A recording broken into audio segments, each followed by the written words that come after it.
ఉన్న బంగారాన్ని విడిపించి ఆ రోజు ఆన్లైన్ రేటుకే మేము కొంటాం. Sharma gold company. నమస్కారం, వెల్కమ్ టు సుమన్ టీవీ. నేను గీతాంజలి. ప్రస్తుతం నేను భద్రాచలంలోనే రాములవారి ఆలయం తర్వాత ఎంతో ప్రసిద్ధి చెందినటువంటి కల్పవృక్ష నారసింహ సాలగ్రామ ఆశ్రమం దగ్గర ఉన్నానండి. ఈ ఆశ్రమంలో ఎంత ప్రశాంతత ఉంటుందంటే అడుగు పెట్టగానే ఏదో లోకంలోకి మనం వెళ్ళిపోయాం అనే భావన నేను వచ్చిన ప్రతిసారి నాకు అలాగే అనిపిస్తూ ఉంటుంది. అయితే నేను ఇప్పుడు రావడానికి కారణం ఏంటో తెలుసా? మహాలయ పక్షాల్లో ప్రత్యేకంగా కొన్ని పూజా కార్యక్రమాలు చేస్తున్నారని విన్నాను. అందరికీ ఉపయోగకరంగా ఉండేవి, ప్రత్యేకించి ఆ పితృదేవతల అనుగ్రహం కోసం చేసేటువంటి పూజలు.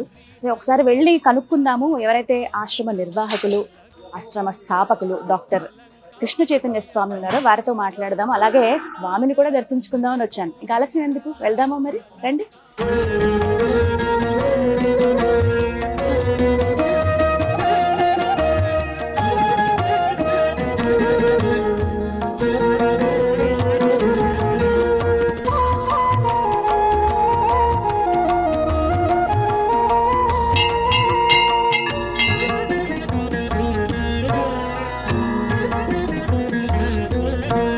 చాణూరమర్ధన గోవింద, చామీకర ప్రభ గోవింద, జనార్దనాయ గోవింద, జగన్నాయక గోవింద, తత్పురుషాయ. స్వామి కృష్ణ చైతన్య స్వామి కోసం వచ్చాము. గోదావరి దగ్గర ఉంది. అక్కడైనా కార్యక్రమం ఏమైనా జరుగుతుందా? అయితే అక్కడికే వెళ్తాం మేము. మీరు ఒకసారి ఫోన్ చేసి చెప్పండి మేము వస్తున్నట్లు. గురువుగారు గోదావరి దగ్గర ఉన్నారట, ఏదో కార్యక్రమంలో ఉన్నారు. ఇక ఇక్కడ మాట్లాడడం ఎందుకు, ఒకసారి స్వామి దగ్గరికి వెళ్దాం. అక్కడికి వెళ్ళి మిగతా విషయాలు తెలుసు.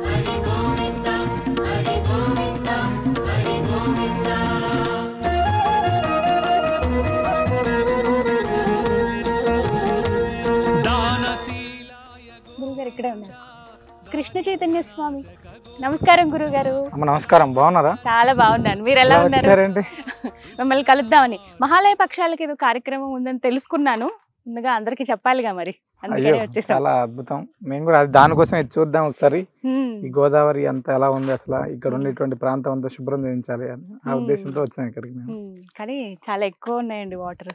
గోదావరి అంటే ఈ మధ్య కాలంలో బాగా వరద వచ్చిందమ్మా, తగ్గింది ఇప్పుడే కొంచెం. చూసాం అప్పుడు మీరు చేసిన సహాయ కార్యక్రమాలు అన్ని కూడా. ఆ విషయంలో ఎప్పుడు దండం పెడతాను నేనైతే. మంచి మనసు ఇచ్చాడు దేవుడు మీకు. అయితే ఈ వివరాలు చెప్తారా వ్యూవర్స్ కోసం? ఖచ్చితంగా.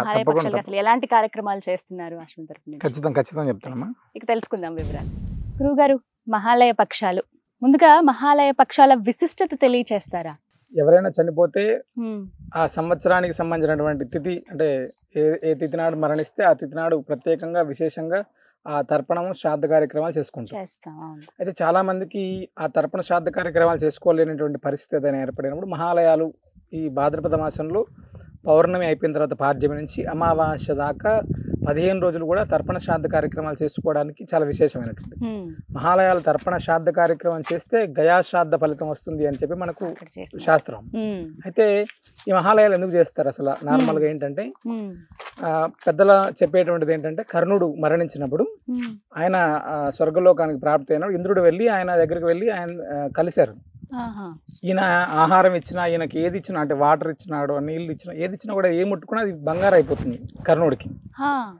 అదేంటి ఆకలి అయిపోతుంది ఈయనకి, తినాలంటే ఏం తిన్నా ఏం ముట్టుకున్నా బంగారు అయిపోతుంది. ఎందుకు ఇలా అంటే, దేవేంద్రుడు వెళ్ళి కర్ణుడికి చెప్తాడంట, నువ్వు అన్నీ దానం చేసేసావు, అన్నం ఎవరికి కూడా ప్రసాదంగా అన్నప్రసాదాన్ని పంచలేదు, కనీసం ఒక గ్లాసు నీళ్లు కూడా నువ్వు ఎవరికి దానం చేయలేదు, నీకు ఇప్పుడే ఒక చివరి అవకాశం ఇది.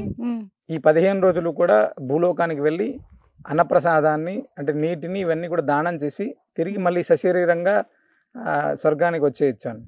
అప్పుడు ఈ 15 రోజులు కూడా భూమిపైకి వచ్చి ఆ పాడ్యమి నుంచి అమావాస్య దాకా వివిధ రకాలైనటువంటి తర్పణాలు శ్రాద్ధ కార్యక్రమాలన్నీ నిర్వహించుకొని ఆయన చేసినటువంటి దానాలన్నీ చేసి తిరిగి సశరీరంగా వెళ్ళిపోయారంట.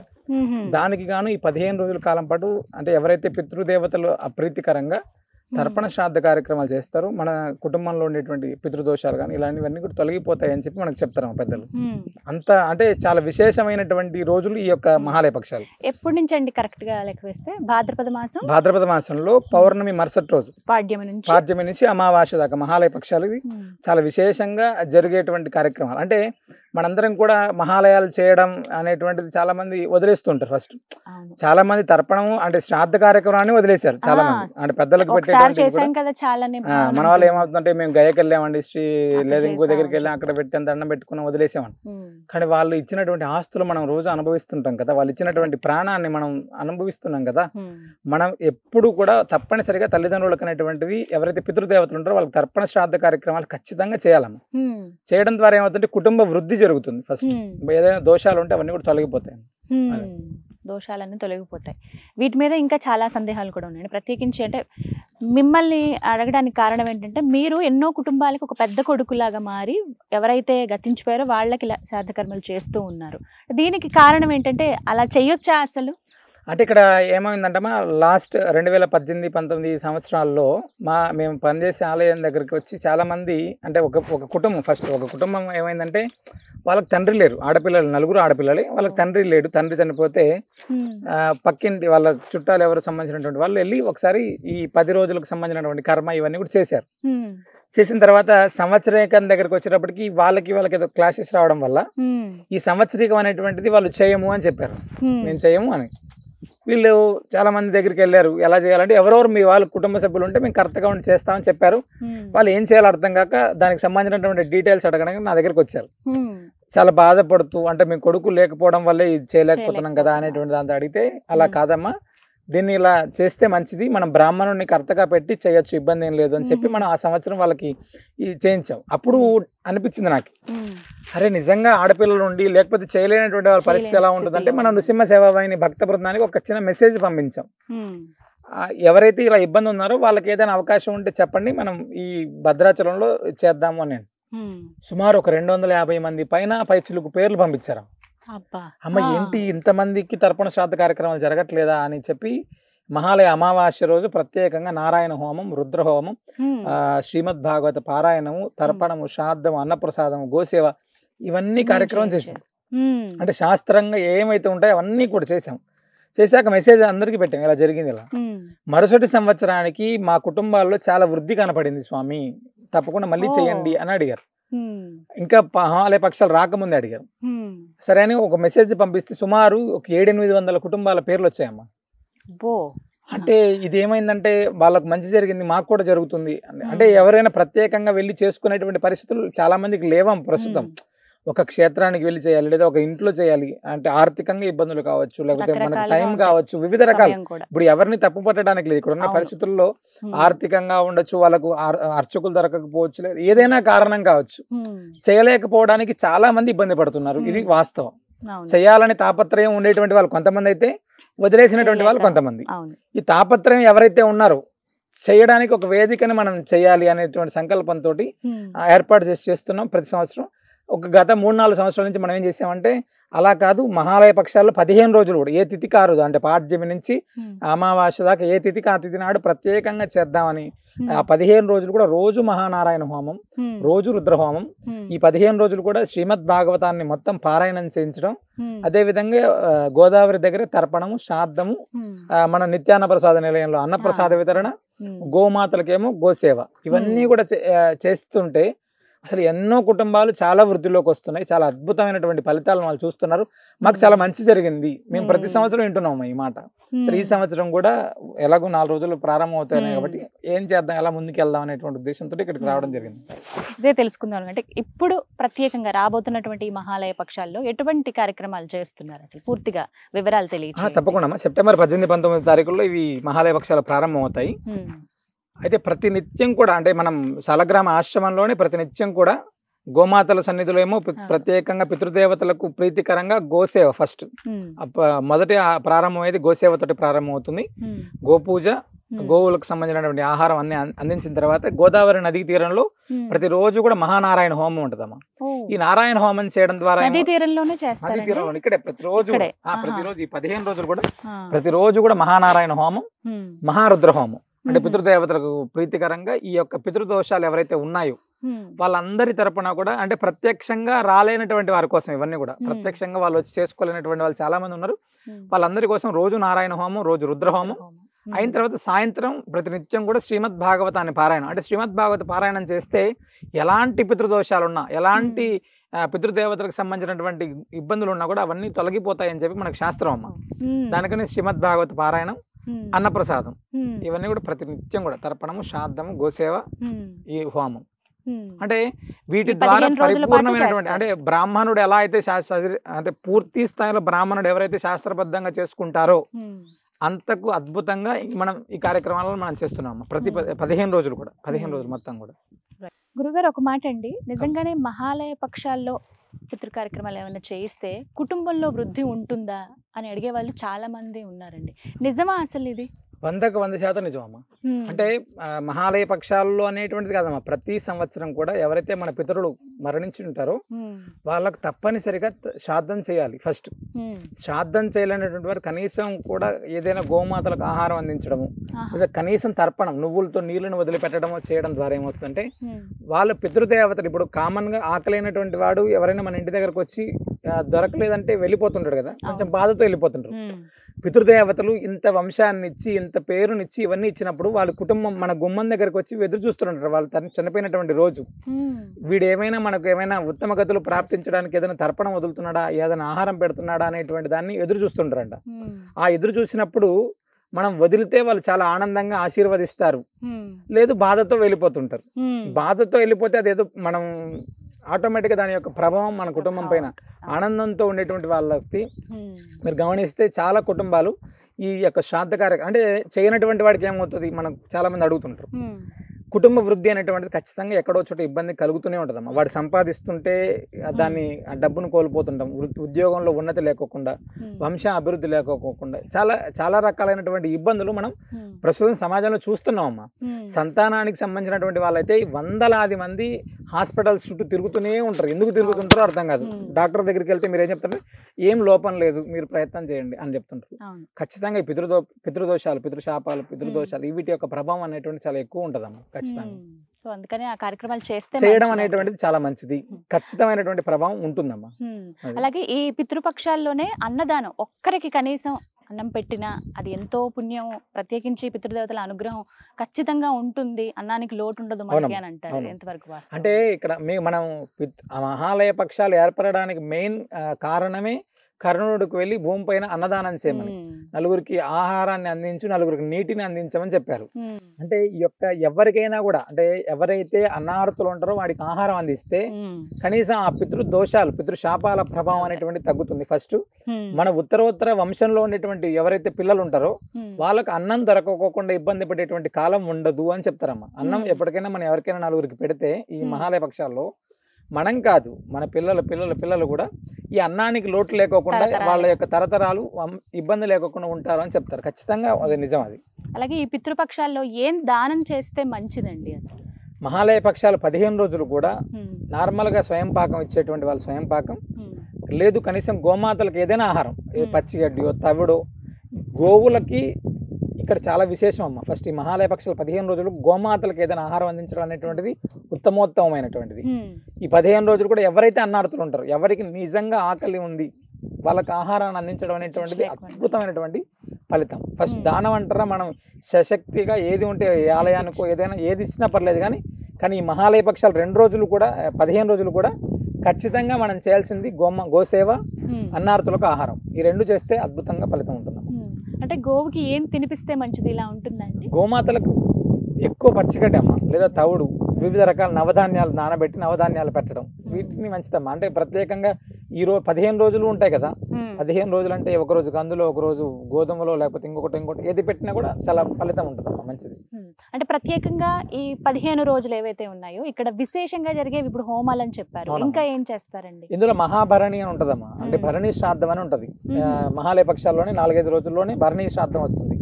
ఆ భరణి నక్షత్రం ఉన్నటువంటి రోజు తర్పణం గిన శ్రాద్ధం గిన చేస్తే, గయలో శ్రాద్ధం చేస్తే ఎలాంటి ఫలితం ఉంటుందో అక్కడికి వెళ్ళి మనం చేస్తే ఎంత అద్భుతమైన ఫలితం ఉందో ఆ యొక్క ఫలితం ఆ భరణి శ్రాద్ధం రోజు చేస్తే వస్తుందమ్మా. అంటే వేరే వాళ్ళ తిథితో సంబంధం లేదా, ఎవరు లేకపోయినా చేయొచ్చు ఆ రోజు.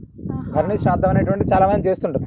మనం దీనికి కానీ అంటే చాలా మంది ఏమనుకుంటారు అంటే భరణి శ్రాద్ధం రోజు చేస్తే బాగుంటుంది, నవమి రోజు చేస్తే, మధ్యాష్టమి రోజు చేస్తే, ఇలాంటివన్నీ ఉంటాయి. అలా కాదు, 15 రోజులు చేద్దాం. అసలు ఎవరైనా ఒక గోత్రనామాలు ఇచ్చారు వాళ్ళ పితృదేవతలకు సంబంధించిన ఉంటే పాడ్యమి నుంచి అమావాస్య రోజు కూడా తర్పణం చేస్తున్నాం వాళ్ళ కోసం.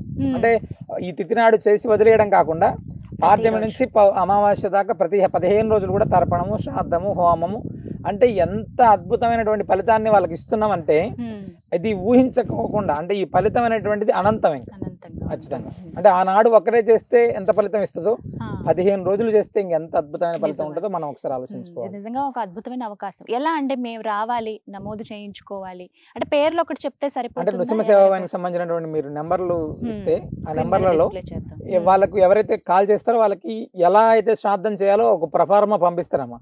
అంటే వీళ్ళకు అంటే ఎవరైతే కర్త ఉంటారో వాళ్ళకు తల్లిదండ్రులు, తాత ముత్తాతల పేర్ల దగ్గర నుంచి ప్రతి ఒక్కరు కూడా సుమారు ఒక 35 మంది దాకా పేర్లు ఉంటాయి. ఎవరైతే గతించుంటారో అందులో ఎవరైతే లేరో వాళ్ళందరి పేర్లు ఇస్తే గోత్రనామాలతో సైతంగా మనం ఈ 15 రోజులు చేస్తాం. ఎన్ని రోజులు ముందుగా నమోదు చేయించుకోవాలండి? కనీసం ఒక 2-3 రోజులు ముందైనా నమోదు చేసుకుంటే, ఎందుకంటే మనం అవన్నీ కూడా మళ్ళీ రాసుకోవాలి. దానికి తగినటువంటి చాలా పెద్ద పరిశ్రమ ఉంటదమ్మా. సుమారు 10 మంది ఋత్వికులు ఉంటారు, రాసుకునే వాళ్ళంతా ఉంటారు. ఎవరికి వాళ్ళు చాలా మంది ఇస్తూనే ఉంటారు కదా. అంటే ఎవరికి మిస్ అవ్వకూడదు. ఇక్కడ మా ఉద్దేశం ఏంటంటే ఎవరిచ్చినా కూడా రోజు జరగాలి అనేటువంటిది. ఎంతమంది అయినా కూడా, అంటే దూర ప్రాంతాల్లో ఉన్న వాళ్ళు ఉంటారు, వేరే కంట్రీస్ లో ఉన్న వాళ్ళు ఉంటారు. ప్రస్తుతం మన దగ్గర ఇక్కడ మనం చేసే కార్యక్రమం అంతా కూడా ఎవరైతే రాలేనటువంటి వాళ్ళు, ఎవరైతే ఇబ్బంది పడుతున్నటువంటి వాళ్ళు, పూర్తిగా మేము ఇక్కడ ఉండి కూడా చేయలేకపోతున్నాం అనేటువంటి వాళ్ళందరూ క్షేమం కోసం చేసేటువంటి కార్యక్రమం అమ్మ. కాబట్టి వాళ్ళు ముందుగానే కొంచెం అంటే జాగరూకై ఇస్తే మంచిది మనకు. సో గురుగారు చెప్తున్నారు కదా, స్క్రీన్ మీద నెంబర్స్ కూడా నేను డిస్ప్లే చేస్తానండి, అలాగే అడ్రస్ కూడా కంప్లీట్గా ఇస్తాను ఆశ్రమంది. మీరు ఒకసారి ఫోన్ చేసి మాట్లాడండి. మీరు ఒకవేళ ఇలా పితృ కార్యక్రమాలు చేయించాలనుకుంటున్నాం మేము కూడా అంటే కనుక మీకు ఎక్కడా వెసులుబాటు కుదరకపోతే ఫోన్ కాల్ చేస్తే వివరాలు అడుగుతారు. ఆ ప్రశ్నలన్నిటి కూడా మీరు సమాధానం ఇచ్చి పేర్లన్నీ కూడా నమోదు చేయించుకుంటే ఈ 15 రోజుల్లో శాస్త్రోక్తంగా నిర్వహిస్తారు. అది కూడా గోదావరి గట్టు దగ్గర ఇప్పుడు మేము కూర్చున్నటువంటి ఈ ప్రదేశంలోనే ప్రస్తుతం అయితే ఇంకా క్లీనింగ్ అవంతా చేయిస్తున్నారు. కొద్ది రోజుల్లో ప్రారంభం కాబోతున్నాయి మహాలయ పక్షాలు. అప్పుడు శాస్త్రోక్తంగా పూజా కార్యక్రమాలను నిర్వహిస్తారు. హోమాదులు కూడా ఇక్కడే నిర్వహించడం జరుగుతుంది. అలాగే గురుగారు ప్రత్యక్షంగా వచ్చే వాళ్ళ కోసం వచ్చే వాళ్ళందరూ కూడా భద్రాచలంలో గోదావరి నదీ తీరంలో బ్రాహ్మణులు ఉంటారమ్మా. పూర్తిగా తీర్థ పురోహితులు ఉంటారు. వాళ్ళు అక్కడ చేసేటువంటి వాళ్ళు ఉంటారు. అంటే ఇది పూర్తి ఈ పద్ధతి అంతా కూడా పరోక్షంగా ఎవరైతే ఇబ్బంది ఉన్నారో వాళ్ళు, ప్రత్యక్షంగా వచ్చినా కూడా బ్రాహ్మణులు ఉంటారు. వాళ్ళు చేసేటువంటి వాళ్ళు తప్పకుండా చేస్తారు. ఇబ్బంది ఏం లేదు. ఆ విషయం కూడా చేసుకోవచ్చు. అంటే 15 రోజులు ఉండలేరు కదమ్మా వచ్చేటువంటి వాళ్ళు 15 రోజులు. ఇప్పుడు ఏటిదో గుర్తు పెట్టుకుని, ఇప్పుడు ఉదాహరణకి చవితి రోజున గతించారనుకోండి, చవితి రోజు చేసుకోవచ్చు. ఆ రోజునే చేసుకోవచ్చు. ఆ రోజునే వస్తే సరిపోతుంది. రావచ్చు అమ్మా, వచ్చినా కూడా తప్పకుండా అట్లా కూడా చేసుకోవచ్చు. ఇబ్బంది ఏం లేదు దానికి కూడా. అంటే రాలేనటువంటి వాళ్ళు ఎవరైతే ఉంటారో 15 రోజులు చేయాలి మేము అనుకునే వాళ్ళు లేదు, తిథి నాడు ఎవరైతే తిథి ఉంటారో ఆ తిథి నాడు చెప్తే ఆ తిథి రోజు చేస్తారు. లేదు అంటే యాక్సిడెంట్ వల్లలో ఏదో హెల్త్ బాగా ఇబ్బంది పడి చనిపోయినటువంటి వాళ్ళు, లేదా ఆత్మహత్య చేసుకున్నటువంటి వాళ్ళు, ఇవన్నీ కూడా అమావాస్యకు ముందు రోజు చేస్తాం. ఇవి వేరే యాక్సిడెంట్లు అంటే శరీరం అంటే హాస్పిటల్స్ కి సంబంధించిన ఇబ్బంది పడి అంటే హార్ట్ స్ట్రోక్లు ఇలా ఏదైనా శరీరం ఇబ్బంది పడి చనిపోయినటువంటి వాళ్ళు ఎవరైనా సరే అది వాళ్ళు, లేకపోతే ఆత్మహత్య లేదా మర్డర్ చేయడం లేదా ఏదైనా కారణంతో చనిపోయినటువంటి వాళ్ళందరికీ కూడా చతుర్దశి రోజు చేస్తారమ్మా. అంటే విషశస్త్ర హతానా మహాలయం అంటే పాము కాటు కానీ ఇలాంటివి ఏవైనా విష ప్రయోగాలు ఇలాంటివి ఏ దాని వల్ల చనిపోయినప్పటికీ కూడా వాళ్ళందరికీ కూడా అమావాస్య ముందు రోజు చేస్తారు. ఆనాడు చేస్తే వాళ్ళు ఇబ్బంది ఉండదు అని చెప్తారమ్మా. అంటే ఈ వివరాలన్నీ మీరు క్వశ్చన్స్ లో ప్రతి ఒక్కటి అడుగుతారమ్మా, అడుగుతారు చెప్తారు కూడా. నృసింహ సేవ వాహిని తరపు నుంచి కాల్ చేస్తారు, వివరాలన్నీ కూడా మిమ్మల్ని అడుగుతారు. మీరు అసలు ఎక్కడ ఇబ్బంది పడాల్సిన అవసరం లేదు. వాస్తవం చెప్తే చాలు, అది ప్రత్యేకంగా వారికంటూ చేసినట్టు అవుతుంది. కాబట్టి చతుర్దశి రోజున చేయవలసిన ఏవైతే గురువుగారు ఇప్పుడు చెప్పారో అలా గతించిన వాళ్ళకి అలాంటి కార్యక్రమమే జరుగుతుంది. కాబట్టి ఎవరో ఇదొక మహద్భాగ్యంగానే భావించాలి. ఎందుకంటే పితృదేవతల అనుగ్రహం ఉంటే మనం చేసేటువంటి ప్రతి పనిలో వారి దీవెనలు ఉంటాయి, వారు ఎప్పుడు తోడుంటారని చెప్తారు. అలాగే మనలో చాలా మందికి సందేహాలు ఉంటాయి, ఎప్పుడు ప్రాబ్లమ్స్ వస్తున్నాయి, కుటుంబంలో ఎదుగుదల లేదని, పిల్లలు సరిగ్గా చదువుకోవట్లేదని, వివాహాలు ఆలస్యమని, సంతానం లేదని, వీటన్నిటికీ కారణమే పితృదోషాలు ఉండడం అనేది. అవి నివృత్తి చేసుకునేటువంటి మహా అవకాశం అంటే ఈ పితృపక్షాలేనండి. స్క్రీన్ మీద నెంబర్ కూడా డిస్ప్లే చేస్తున్నాను. కృష్ణ చైతన్య స్వామి గారు చాలా శాస్త్రోక్తంగా పూజా కార్యక్రమాలు చేస్తున్నారు, హోమాదులు నిర్వహిస్తారు, పితృ కార్యక్రమాలు కూడా చేస్తున్నారు. కాబట్టి మీరు కూడా పాల్గొనవచ్చు. కొన్ని సందేహాలండి, అంటే నిజమా కాదా కూడా తెలియదు, గొడవలు అవుతూ ఉంటాయి ఊరూరికని. ఎందుకు గొడవలు అవుతాయో కూడా తెలియదు కుటుంబంలో. ఇవి కూడా పితృదోషాలు. భార్యాభర్తల అన్యోన్యత ఫస్ట్ అంటే మనం ఇప్పుడు అనుకుంటున్నాం ఈగో మామూలుగా, కానీ పెద్దలు ఏం చెప్తారంటే ఇప్పుడు మన దగ్గర పితృదోషాలు ఉన్నాయి, మన కుటుంబంలో పితృదోషాలు లేక ఏదైనా కారణం కావచ్చు శాస్త్రబద్ధంగా ఇబ్బందులు ఉండేటువంటివి. అవతల వ్యక్తి అమ్మాయి ఇంట్లో కూడా సేమ్ అదే ఇంట్లో నుంచి వచ్చిన అమ్మాయి అయితే వాళ్ళిద్దరు చేసే పని అదే కదా. ఇంకా అంటే ఏదో రకంగా తెలియనటువంటి గొడవలే ఎక్కువ కారణమమ్మ. ఇప్పుడు ప్రస్తుతం ఏమంటే సమాజంలో చాలా ఎక్కువ ఇబ్బందిగా ఉండేటువంటి గొడవల కంటే చిన్న చిన్న గొడవలే అవి పెద్దగా దారితీసి ఎక్కడికో తీసుకెళ్లేటువంటి పరిస్థితిని ప్రస్తుతం చూస్తున్నాం అమ్మా.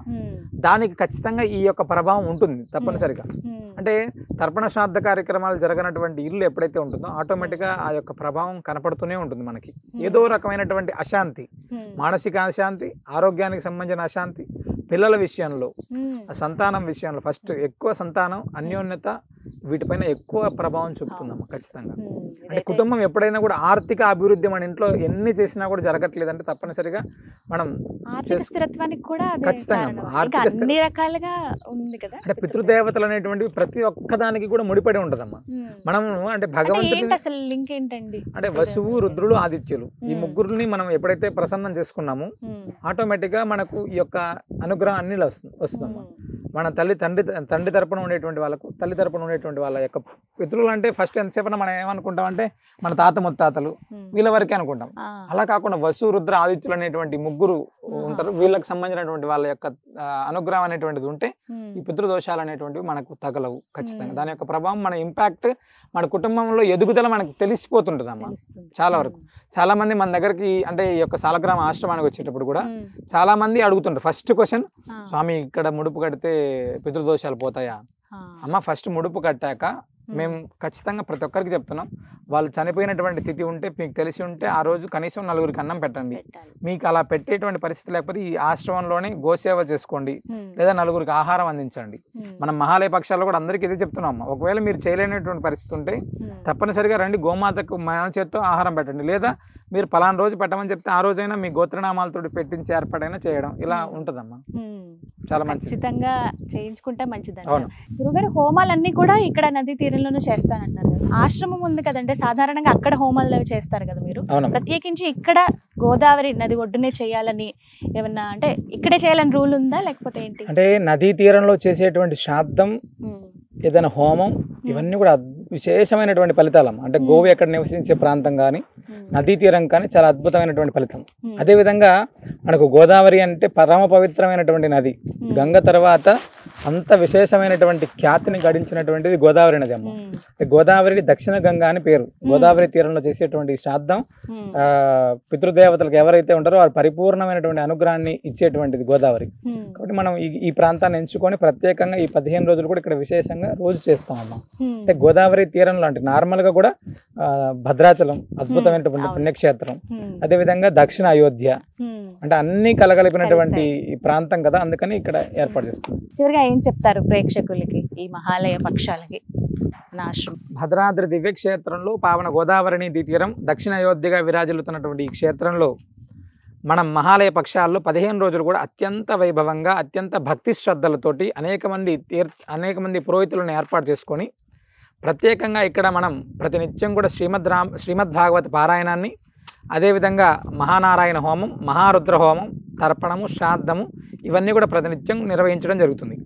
అవకాశం లేనటువంటి వారు, ఎవరైనా ఆర్థికంగా ఇబ్బంది ఉండేటువంటి వాళ్ళు, లేదా సమయాభావంలో ఇబ్బంది ఉండేటువంటి వాళ్ళు ఈ యొక్క నృసింహ సేవావాహిని సంప్రదిస్తే ఆ 15 రోజులు కూడా మన అందరి పితృదేవతల తరపున ఇక్కడ ప్రత్యేకంగా విశేషంగా మహాలయ పక్షాల్లో 15 రోజుల కాలం పాటు అద్భుతమైనటువంటి కార్యక్రమాలు జరుగుతాయి. మనందరి పితృదేవతల పరిపూర్ణ అనుగ్రహం మనకు లభిస్తుంది.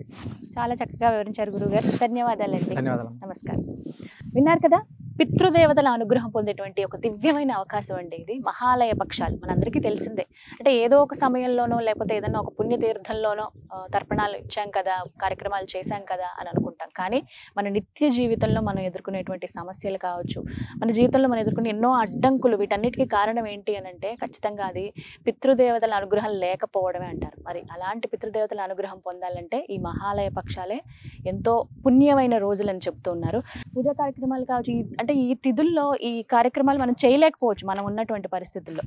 ఎవరైతే గతించి ఉన్నారో వాళ్ళవి మీకు సరిగ్గా తిథి తెలియకపోవచ్చు, ఇలా రకరకాలుగా ఉంటాయి. ఏవో కారణాల వల్ల వాళ్ళు చనిపోవచ్చు, అనారోగ్యం వల్ల కావచ్చు, చంపబడిన వాళ్ళు కావచ్చు, యాక్సిడెంట్లో చనిపోయిన వాళ్ళు కానీ, ఇలా రకరకాలుగా ఉంటారు. కొంతమంది సూసైడ్ చేసుకుని చనిపోతూ ఉంటారు. వాళ్ళకి ఎలా కార్యక్రమాలు చేయాలో మనలో చాలామందికి తెలియదు. అలాంటి వాళ్ళకి ప్రత్యేకంగా ఇక్కడ గోవింద కల్పవృక్ష నారసింహ సాలగ్రామ ఆశ్రమం తరఫున విశేషమైన పూజా కార్యక్రమాలు చేస్తున్నారండి. 15 రోజుల పాటు. నేను మీకు స్క్రీన్ మీద నెంబర్స్ డిస్ప్లే చేస్తాను, మీరు ఒకసారి ఫోన్ చేసి వివరాలు కనుక్కోండి. పేర్లు చెప్తారు, ఏవేవి రాయాలి అని చెప్పి తరతరాలుగా ఆ పేర్లు కూడా మీరు చెప్పాల్సి ఉంటుంది. అందరికీ కనుక మీరు ఒకసారి సమర్పించుకుంటే ఎంతో పుణ్యం అని కూడా చెప్తున్నారు.